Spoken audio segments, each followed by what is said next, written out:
Welcome to today's AlphaCore webinar. My name is David Stubbs. I am Chief Investment Strategist here at AlphaCore Wealth Advisory, and it's my pleasure to be with you today. My guest on this webinar is one of the leading lights of American finance. We're lucky to be joined by Sonders. She's a Chief Investment Strategist at Charles Schwab, a role that she's had now for a very long time. I believe it's going to be 26 years when we come around to spring of next year. And I think of Lisanne as really as one of the staples of American, advanced market commentary, right? Appearing very frequently on, Bloomberg, CNBC, always consistently adding value, and sits at the helm of this enormous platform that is Charles Schwab today. So we're very lucky to have her. A couple of quick things before we start. There is a Q&A box. Please do send your Q&As, your questions to me. I'll try to get to them as we move through the hour. Also, Lisanne and I are going to try to avoid talking about single stocks. We may mention a few in passing when you're discussing what's going on with the world. So just bear in mind that those aren't investment recommendations. So without further ado, Lisanne, welcome to the webinar. Oh, thanks, David. It's nice to be here. Thanks for having me, and hi, everybody. And it's great to have you, and especially you've been very flexible because Lisanne's actually moving today, folks. Movers. Yesterday and today. So if you hear what sounds like, tape being ripped and around boxes, that is actually what you're hearing. So I think it's a pretty good headset, but not perfect. So I apologize. It's kind of pandemonium around me, but I have a pretty quiet office. So fingers crossed. Yeah, well, we're very glad that you chose to join us, and thank you so much for your time today. Okay, let's get straight into it. Look, we want to focus on the big picture structural issues because at AlphaCore we think very much about long-term investing, resilient portfolios that should be able to get our clients where they want to go in a variety of economic conditions. But I think I have to start by asking you about the moment we're in today. We're in a pretty unusual time economically. You've been out early with this concept of the K-shape recovery coming out of COVID, now the K-shape economy. You seem to hear that term everywhere you go in finance these days. Maybe explain to our viewers what we mean by a K-shape economy and talk to us about your expectations as we move into the new year. Sure. So, the descriptor of the K-shape has become a bit ubiquitous at this point. You're right. I think folks like us and trying to think of a couple of other firms, Apollo, were out in the early part of the recovery in COVID with the K.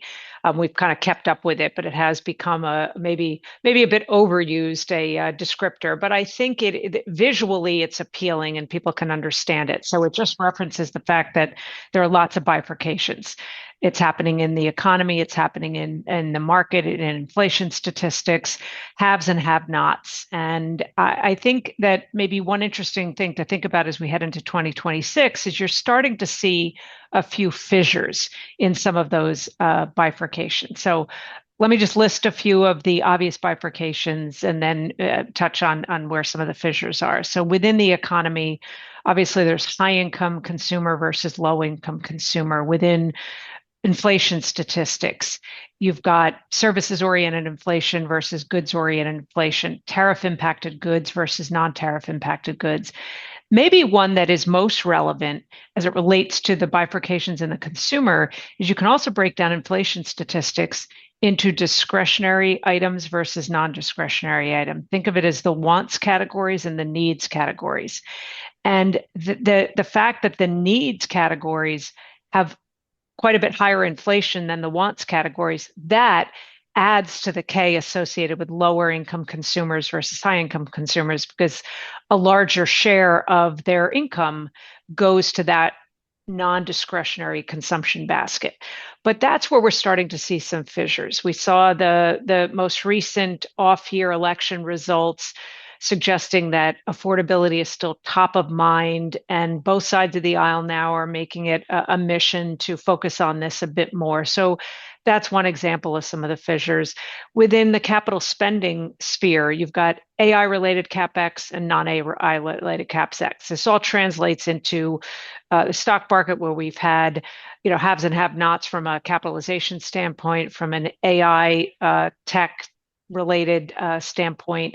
And I think there we're going to see some shifts in 2026 too, where it's not going to be as many distinct bifurcations. So I think it is an interesting transition as we look ahead to the new year.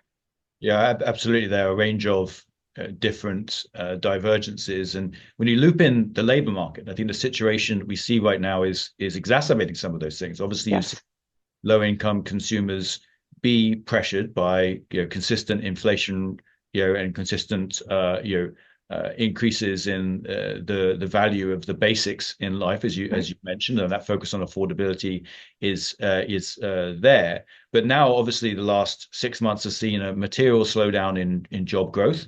We've obviously been hampered by the government shutdown and the lack of data, but the higher frequency ones around ADP are also showing some weakness there, and that's another incredible divergence between the robust health of corporate America when you look at the earnings, and Yep. yet the very soft kind of situation in the labor market at the moment. And certainly we've seen the Fed cut interest rates twice. We have another meeting in just a few days from now.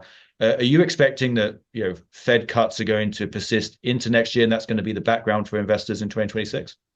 So I'd say not necessarily. Given that the market-based probability is close to around 90% for a cut at the December FOMC meeting, I think that that can be somewhat relied upon. The Fed doesn't tend to go against market-based expectations that are so extreme, and in this case, in favor of a cut. But it wouldn't surprise me if the language around a cut is somewhat similar to what we heard at the October meeting, kind of a hawkish cut.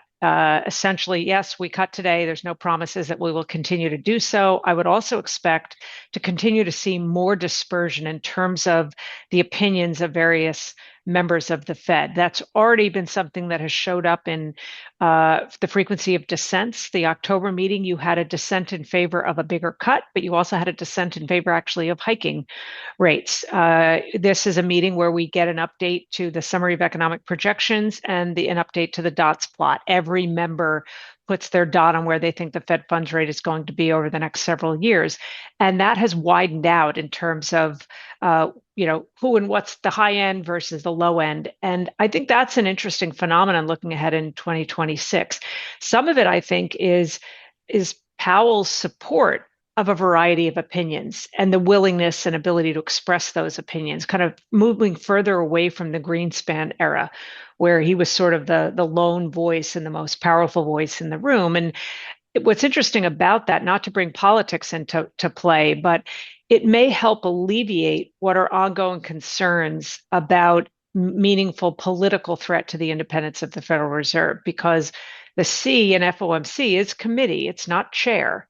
And so I think that support for a wider variety of opinions may help to ease some of the concerns about Fed independence. One last thing I would say, specific to the lead into the question, David, when talking about the labor market, there are bifurcations there too. You're right that we don't have up-to-date data from the Bureau of Labor Statistics, but ADP is weekly data that we get now, and you can go very granular.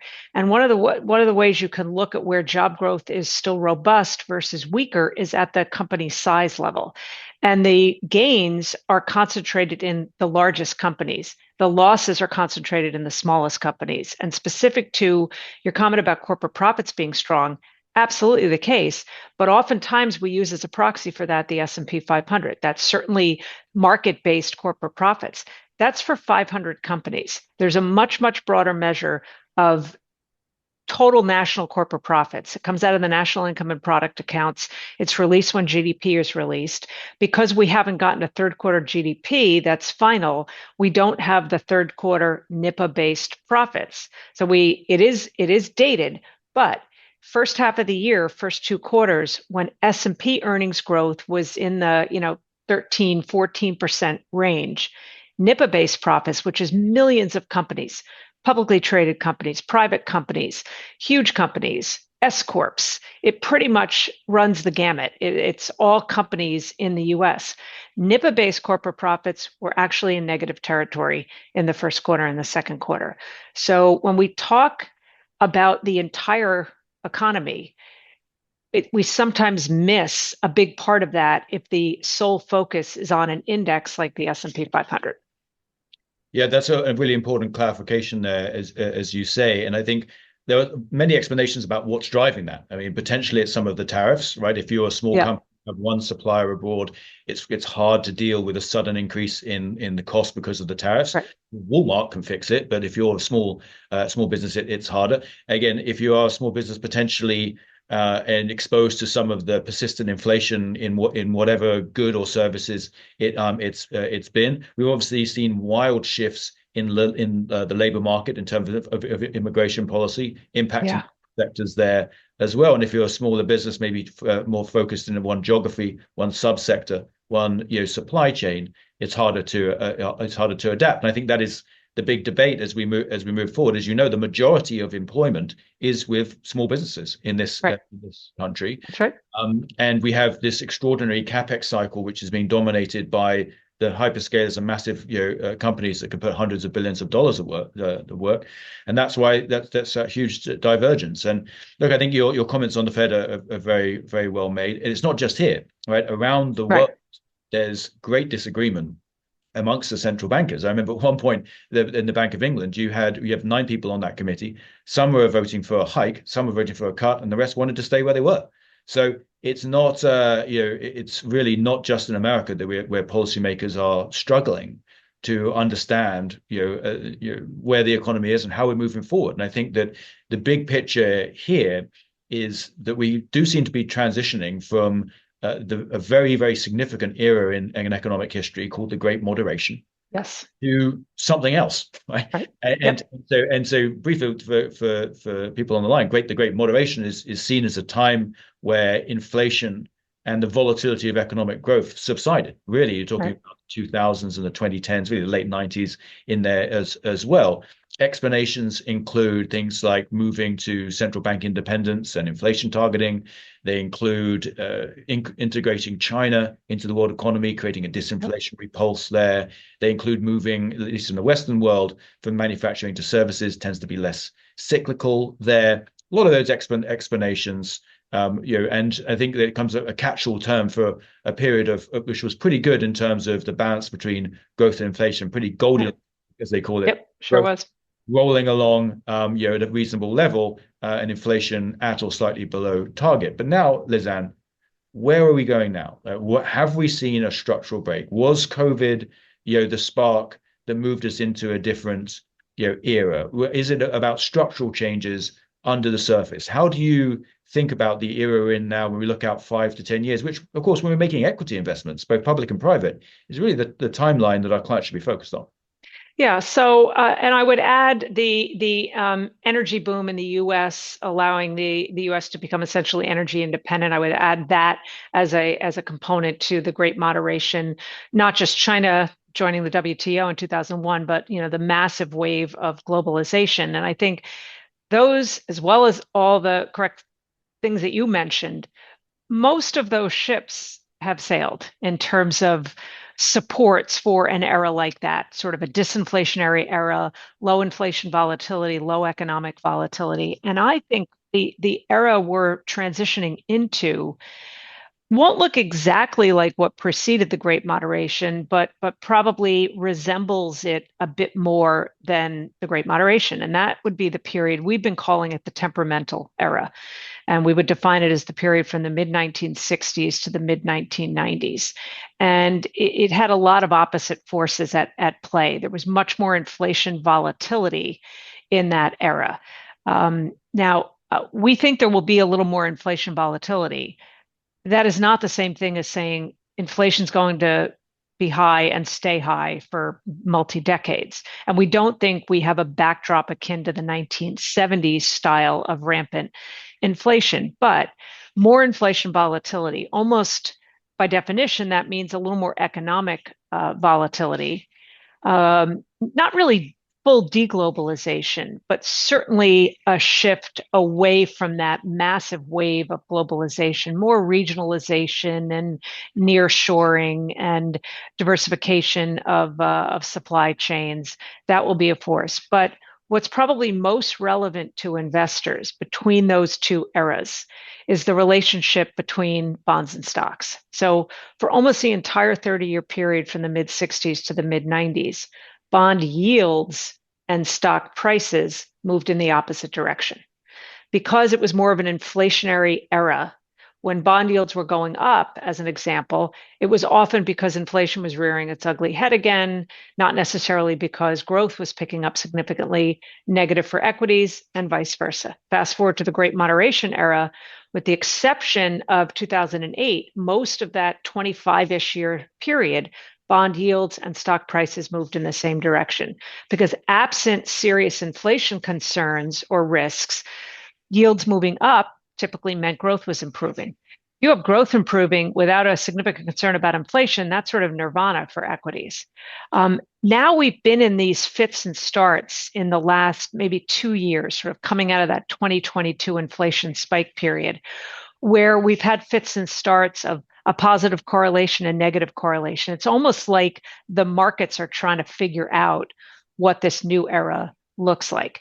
Now, if we are back into an environment where bond yields and stock prices move in the opposite direction, which would mean bond prices and stock prices move in the same direction, that doesn't mean, oh, there goes our diversification opportunities, so much for, having both stocks and bonds in the portfolio. It's just a different backdrop. There's still strategies that can be employed, but it is a bit of a different backdrop that a lot of investors just got used to in the Great Moderation era. Yeah, I think you hit the nail totally on the head there. Our view at AlphaCore is that correlation is now unreliable. Now, it doesn't mean Right. that it's not going to work sometimes, and it's been working on the way up. For example, this year, right? You've seen stocks have had a reasonable year, and bonds have had a reasonable year, and Right. it feels good if you own both of them. But again, Sure. when people start celebrating this, I'm like, you're missing the point. The, Yeah. the point is that we've come from 25, 30 years where they would usually move in the opposite direction. It's Correct. good when they're both going up, but we saw in 2022 that they could both go down That's right. as well. And again, it doesn't mean that there's no place for stocks and bonds in a portfolio. Of course, though, and it doesn't mean that depending on your goals, you can lean into one or the other. At AlphaCore, so I think hopefully most people on the line know, we believe that both public stocks and public bonds have a place in portfolios, but we like to augment them with private markets and alternatives, things like private equity, private infrastructure, private credit, etc., and some alternative strategies as well. And Schwab's a great partner for that as we try to do that for our clients. I think you hit the nail on the head, is that the inflation volatility is the issue. It's Right. actually wrong with 2% versus 3% inflation, right? What's the problem is when inflation is 2% one year, 10 the next, -4 there, and whatever happens next. It's very, very hard to plan with that, and that also is very hard to invest around, especially if you're taking fixed income exposure where your return comes after inflation. And I think that's where we see bond yields moving around differently, and I think why the approach we're taking is going to be much more important in the next 10 to 20 years than the previous 20.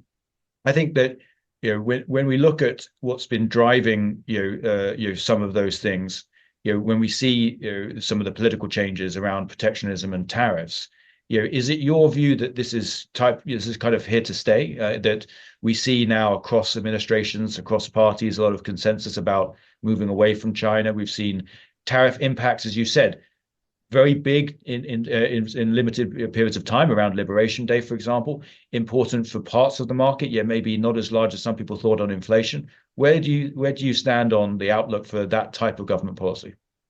So we're going to be publishing our 2026 outlook this coming Monday, and just as an FYI, all of our research at Schwab, our written reports and videos that we do, et cetera, they're all on the public site, schwab.com. You don't have to be a client. Even if you're a client, you don't have to go through the login process. So that's one of the things that I think makes a company of our size quite unique, that we put our research out in the public domain. But one of the themes that I am writing about in this report is about the relevant unword. I often chuckle inside my own head when I hear people say, well, the market hates uncertainty. And I always think, is it ever certain? Market's done Plenty well over decades and decades, and it's always uncertain. We never wake up one day, open the Wall Street Journal, and the headline is, "We know everything. Everything is certain." Well, I think it's not. It doesn't accurately convey what's going on. I think the unword that's more relevant in this current backdrop is unstable. And it certainly relates to a lot of policy decisions. Going back to Liberation Day, and then a week later, the 90-day delay, and the fits and starts of raising them and lowering them. The fact that tariffs are essentially a Swiss Army knife for the administration. Sometimes it's about reciprocity. Sometimes it's about getting better trade deals. Sometimes it's about trade deficits. Sometimes what's being sort of bandied about in terms of the success associated with it has to do with the revenue raise. Sometimes it's used as a bit of a political tool. So we've had these fits and starts, and now we've got the Supreme Court ruling as to the legality of using IEPA, International Economic Emergency Powers Act, to put tariffs in place. And then what happens if the Supreme Court rules that that is not allowable under law? So this is ongoing. You've got a lot of policies that are announced on social media. We still have geopolitical conflicts that we're dealing with. So I think, uncertain almost suggests that you're sort of on this normal linear path, but we're uncertain about the next Fed meeting or the next GDP report, or maybe election results.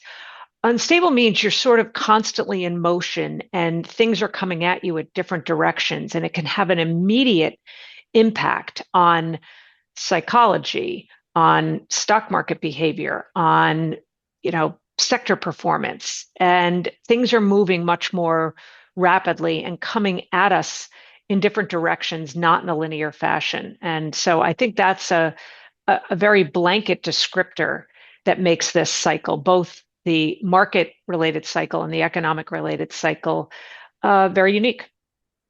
Yeah, I completely agree. And that the time we're in now is one where there seems to be such significant discontent in large parts of the population, not just here, but around the developed world, that you see that governments have very little time to execute any new plans. It's not surprising that when you get a new administration with both houses in the US, there's a blizzard of new policies that come out early on as a desire to implement their priorities and to make a difference. And I think around the world you see that lack of patience from voters. You see it obviously in the turnover of prime ministers in both the United Kingdom and France. You see it in the difficulty that progressive governments had in Canada and Australia of delivering for their voters. And if it hadn't have been for their opponents to be so closely tied to President Trump, they probably would have lost the recent elections in those countries as well. So when we look ahead to 26, politically and policy wise in the US, there's obviously going to be more to come. But it seems to me that potentially we are moving into a little bit more of a stable policy environment. The midterms will be looming pretty soon. You mentioned the IEPA decision, obviously, for Supreme Court. Are we going to have those reversed? There have been some other proposals out there around taxing patents, for example, that's the Trump administration has made. I think we're expecting other areas as well. So what is the outlook? What's on your mind in terms of policy changes next year? And do you have a sense about how the market will react as we build up towards the midterms? Yeah, so what the recent special elections did show is that there's a bit of a waning support for some of the policies that have come out of the administration, especially based on the view of voters that there wasn't enough focus on affordability. So what we're already seeing is that elevated focus on affordability. So what I'm not going to do is attempt to get in the heads of the Republican Party at this point, which controls the White House, the House, and the Senate, in terms of what proposed policies not only might they propose, but what could get enacted, other than what we know, the proposal of possibly rebating $2,000 for every person with some exceptions. Whether that actually can pass Congress, we don't know. Whether it actually will be something that is more formally proposed. We also know that the OBBB, the One Big Beautiful Bill, has a lot of provisions in it that have helped offset some of the tariff impact. So when you look at the revenue raised from tariffs, which means that that's the direct hit that U.S. companies have faced. As a reminder, I do this all the time, and I'm surprised that every time I do it, I get people who say, "I didn't know that's how tariffs worked." So I don't want to insult anybody's intelligence, but tariffs on China are not paid by China. They're paid by the U.S. companies importing the goods from China. So we can do the math of what the hit has been to U.S. companies by virtue of the revenue raised by tariffs. But so far, there's about an even offset that is accrued to companies by virtue of the passing of the One Big Beautiful Bill. And there will be more of that in 2026, especially around expensing, and could ignite more capital spending, even outside the AI sphere. But we don't know what it's going to look like in terms of maybe a change in leadership. The latest I read from our own internal Washington folks suggests that at least 40 House of Representatives seats are vulnerable in the midterm elections. So we could see a bit of a change in control, and even just a shift within the Republican Party in terms of areas of focus, and making sure that they're hitting the what is most dear to individuals, and affordability is paramount among them. I already mentioned the monetary policy instability, in the sense that we are clearly seeing an environment that is supportive of a wide range of views, and nobody is being muzzled as it relates to those views. So we still have the uncertainty as who's going to be the next Fed chair. Does Powell stay on as a governor? That will be particularly interesting. And how powerful a voice will the new chair be? Or will there be a desire on the part of other members to really reinforce that the Fed is an independent body, and maybe even cause some of them to lean a little bit against the chair if the chair is seen as doing the bidding of the president? I mean, we could spend the next 2 hours talking about this stuff, but it's yet another example of just this period of instability that is absolutely going to persist in 2026. Yeah, I think you hit on a lot of really important things there. And I think on the Federal Reserve point, I think there's certainly a large cohort of economists and investors expecting rate cuts to resume in the second half of the year once there is a new Fed chair. And we're just going to have to see, as you said, who it is and the dynamics inside the organization. And it's also, as you know, David, it's not just what the Fed does with the Fed funds rate. It's what happens to longer term yields, which are not set by the Fed, certainly not directly. And so there is a possibility, a risk, not necessarily our base case, that if the Fed were to continue to cut, yet inflation moves in the opposite direction of the comfort zone, it's already at around 3%, it starts to move higher, and the bond vigilantes, so to speak, come back into the mix, and you see a move up. I mean, memories are short. Last year, the Fed embarked on what many assumed would be the beginning of a cutting cycle. They cut 3 times, 50 basis points and 225s, and then they went into pretty lengthy pause mode. During the time they cut the Fed funds rate by full percentage point, the 10-year yield went up by a full percentage point. So there's no guarantee that yields across the maturity spectrum are going to ease. And in fact, if there is concern about political meddling, about some loss of Fed independence, that could be an added impetus for yields to go higher. And that's what impacts things like the stock market. The stock market is more correlated to the 10-year yield than it is to the Fed funds rate. The 30-year mortgage rate is most directly correlated to the 10-year, not the Fed funds rate. So we have to think about the entire maturity spectrum in terms of economic impact, not just the Fed funds rate. Yeah, you completely agree. And obviously, part of the K-shaped economy, the discontent is the struggles with housing affordability. Right. In this.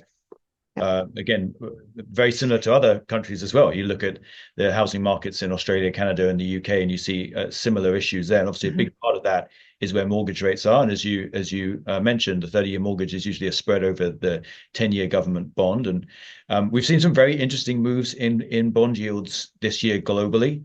And I think it's actually less about the US. If you look at the very long-term bond yields in the UK, in France, and Japan, you have seen significant moves up. Now, it's always tough to interpret what a bond yield move is, but I think that the consensus would say that this is the early innings of significant concern about fiscal issues in those countries. It's less about the credibility of some of the central banks, but it's more about the lack of fiscal space. Whereas in the US, obviously the focus so far has been on Fed independence, et cetera. And I think some of that bond yield increase that you cited was the fact that last summer, before they started cutting, there were some significant recession fears. They were alleviated.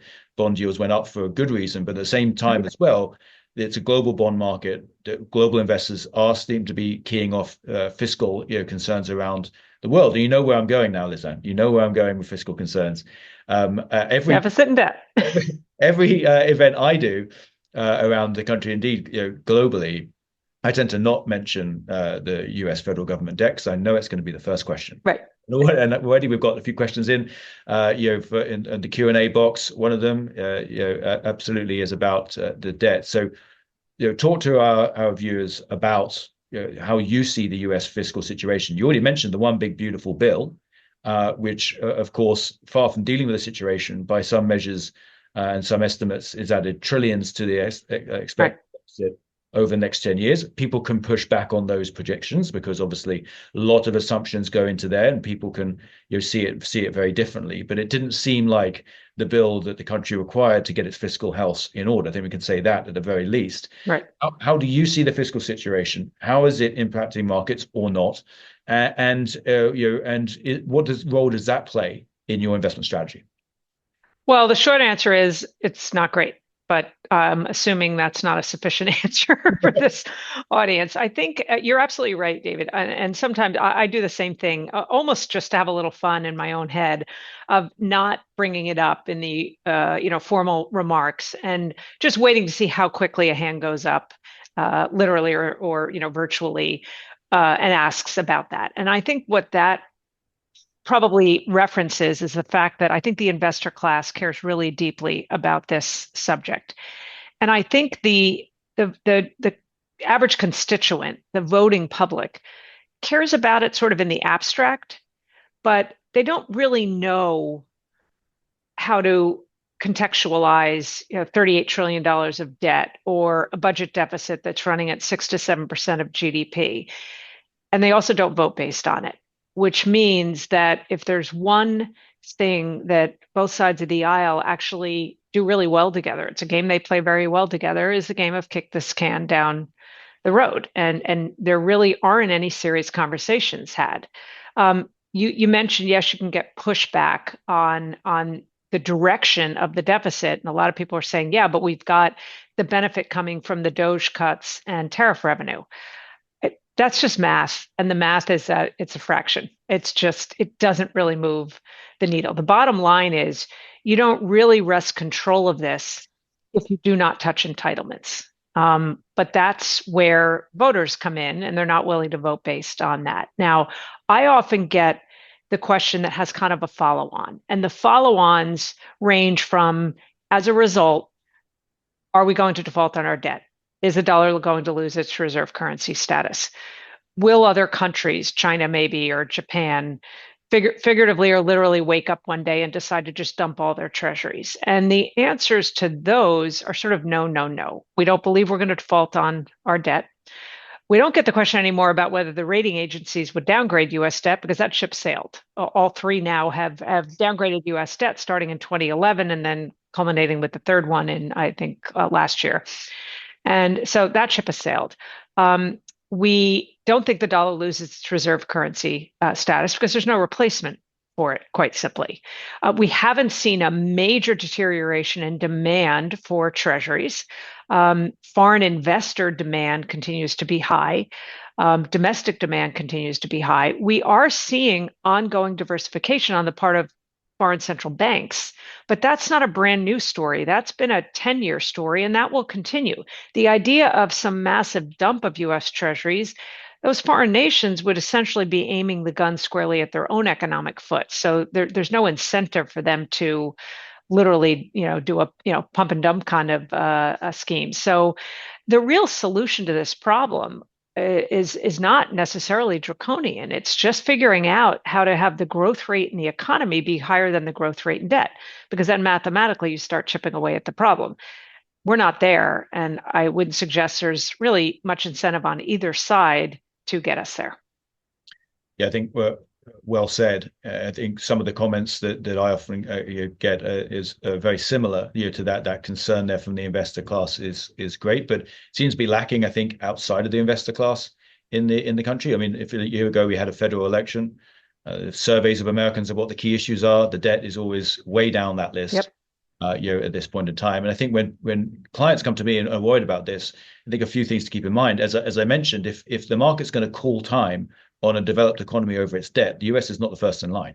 Right. The Japanese, the French, and the UK for various probably further closer to the edge there. And we started to see, as I say, the market raising some concerns, and so you can maybe chain link that to back to where the US would have a concern, but I think that's many years off. The other thing to point out, of course, is that focusing on the federal debt misses both the asset side of the federal balance sheet, which is 3 or 4 times, depending on how you measure it, greater than the debt. And of course, the high and rising net worth of the private sector, which is somewhere around 170 trillion dollars, and is rising faster than the debt. So this country is not really getting poor every day, but it does have an issue where the debt is piling up in one part, which is the federal government side, and no way to really deal with it. At the moment. So it's going to be a question you and I are going to get over and over and over. We sure are. And of course, without a crisis, it's unlikely that the country makes the tougher decisions on entitlements and on some kind of revenue raising measures, otherwise known as taxes, that you need. And again, if you had far-sighted leadership, a few modest changes every couple of years would probably be enough. But unfortunately, it seems that we're going to go down the route of eventually moving towards some type of crisis. I have just no idea when it is. I will bet that it's many years in the future, but I don't know that. No one else does. I think you're absolutely right. I think this tends to be a backdrop where a crisis would be the only thing that really triggers meaningful change, simply because although if voters en masse said we're going to vote the bums out that are not doing something about this, would mean that they'd be either voting for major spending cuts to what matters to them or tax increases. And voters just don't tend to do that. So by default, then I think you're right. It probably would mean a crisis at some point that really kind of sets us on a more sustainable path. Yeah, and of course, because the UK lived that with the Liz Truss budget. That's right. And they're obviously smaller scale, it doesn't have the impact that a crisis in the US would, but there's certainly some warning shots there. I just think this is going to be something that you and I are going to be talking 5 years from now, 10 years from now. All the issues will be the same. The numbers will look a lot worse. I feel so. What happened. Yeah. And look, briefly on that issue, what can you do about it? You can invest internationally. But again, if you need to target that to places where this isn't that much of an issue, there are some places you can do that. And other things you can be done in a multi-asset portfolio to control and contain this risk. But it's something again that is unlikely to be front and center for the markets anytime soon. Let's as we move now, we've got 20 minutes left. A couple more questions coming in. Let's pivot a little bit more to direct kind of markets and investing commentary. We've got to start with AI. I mean, obviously driving the economy through business investment, enormous capex cycle. Do you see that rolling on? Are you happy to take on exposure in portfolios to the broad AI complex? Do you have a better way of playing it than me buying NVIDIA? What are your thoughts there? Well, already as it relates to NVIDIA, the bloom has come off not just the NVIDIA rose a bit, but kind of the NVIDIA OpenAI complex. So if you look at sort of mini complexes or baskets of AI-related stocks, one that is now commonly looked at would be the sort of Google complex, given the success recently in their TPU chip relative to NVIDIA. And as my friend I've known in this business for almost 40 years, Ed Yardeni, had an interesting note out this week. I don't know if it was today or yesterday, talking about the leapfrog effect, where you get either a stock or a group of stocks that seems to just have a hold on the dominance of leadership. And then all of a sudden, and this goes all the way back to earlier this year with DeepSeek, you get somebody, some company, some chip that quickly does a leapfrog.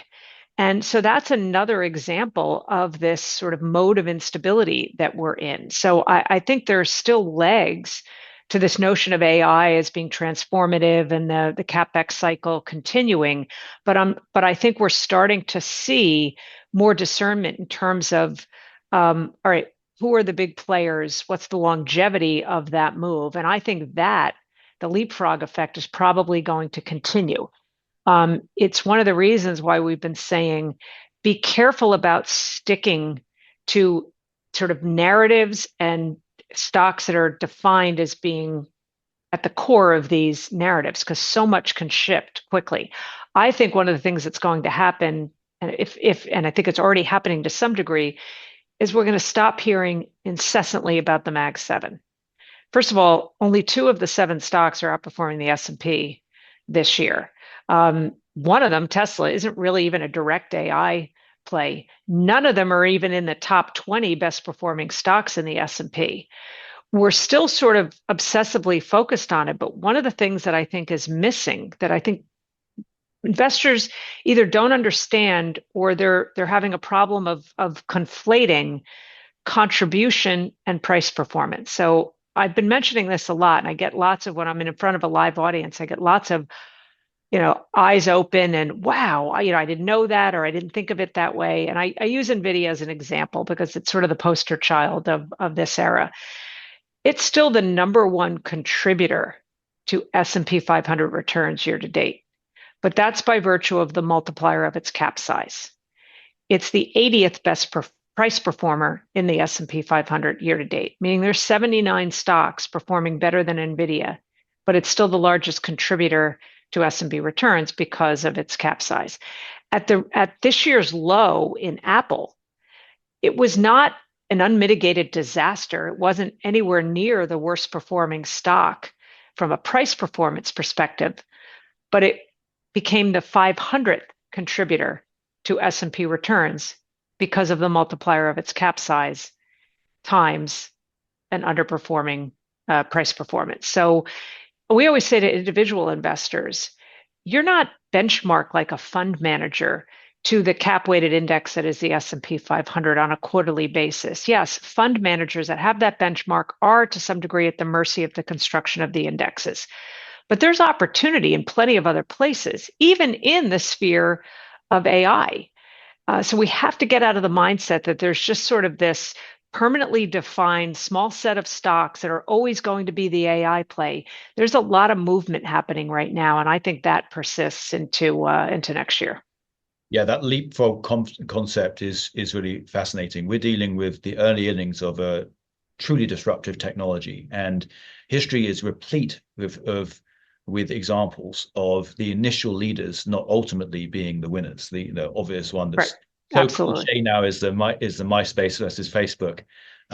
Move into social media, and who knows, we're not going to see that again. I think your point is very well made when you've seen the dispersion within the Mag 7, the market clearly delineating who is winning the race. Doesn't mean they're going to be the winner eventually, but we've seen that this year and plenty of other ways to play it. I think and delineating it at times on a dime. Yeah. A changed view literally on a dime. You could just do a 180 in terms of these narratives that are driving short-term performance. Good luck trying to trade around that. I don't think you have to. No, exactly. And I think when you focus on the contribution issue, I think that's a really important concept here. We see a lot of clients that come and work with us having a very significant concentration in their wealth in these large stocks. And you don't have to hate those large stocks to see that potentially there's another way to play even just that AI theme. You can play it obviously in other stocks, but we would argue that playing the infrastructure and energy consequences of the AI boom, probably through a private fund, either a private real estate, private infrastructure fund, even a private equity fund, is a great complement to that public market exposure. Absolutely. And so that kind of pivots me to kind of where the other opportunities could be. The two sectors that you and I were talking about, energy and healthcare. Maybe let's start with energy because I went there. I think this is maybe the best example of where, in contrary to AI, where you don't have to try to get exposure to it if you buy like a basic tracker fund, and you probably got more than you ever imagined if you're just buying a tracker fund. Energy at the moment is the opposite, right? I think people anchor on the time when energy was a major component of the large cap index. Today, I think it's less than 5% of the S&P, and yet there's Oh yeah, yeah, low single digits. exactly low single digits, and yet this is the heart of so many themes: energy independence, the way to fuel AI, the technology coming into both renewables and nuclear, the big shift in in between administrations of attitudes towards hydrocarbon power, national security. So it's so much there, and in the public markets, maybe harder to play it without trying. You Right. know, so talk to us about your outlook for the energy sector in terms of investments and how you want to play that. Yeah, I think you're right to point out the differential between where the opportunities are in the private markets versus the public markets. I very much believe in the theme around energy and its connection to AI. I mean, the next sort of big push on AI, to put it in really fun lay terms, is we're running out of outlets to plug all this stuff into. One of the problems from our perspective is having sort of a long-term favorable outlook on the energy complex, but we have Schwab equity ratings. We rate 3,000 stocks domestically and another 3,000 stocks globally. And it's A, B, C, D, F, make it easier for clients to understand. A lot of the stocks are still very poorly rated. So it prevents us from having sort of a formal outperform view on energy, but it's something that is absolutely on our radar if we start to see an improving profile of the ratings of the underlying stocks that are embedded in that sector. Healthcare is a bit different. Actually, healthcare, we have a very positive sort of macro outlook as it relates to the sector, and it's actually supported by what drives Schwab equity ratings. So we have that ability to say, yeah, thumbs up. All that said, David, I think one thing to be mindful of is intra-sector dispersion has widened out. You're seeing much bigger month-to-month leadership shifts. And so to say, you have a favorable view on one sector versus another, that is far from the expression that, hey, healthcare is just going to be this sort of dominant leadership sector every week, every month, every quarter. There are going to be fits and starts with this, but in the aggregate, healthcare is one of the areas that we are favorably disposed to, both from sort of our perspective as top-down analysts and then the bottom-up perspective that comes from Schwab equity ratings. And of course, very little is more important than healthcare when it comes to the US economy. Basically, a fifth of the entire economy, $1 in $5 spent, is on healthcare. It's the healthcare costs of an aging society that's driving the fiscal deficit. Discuss that.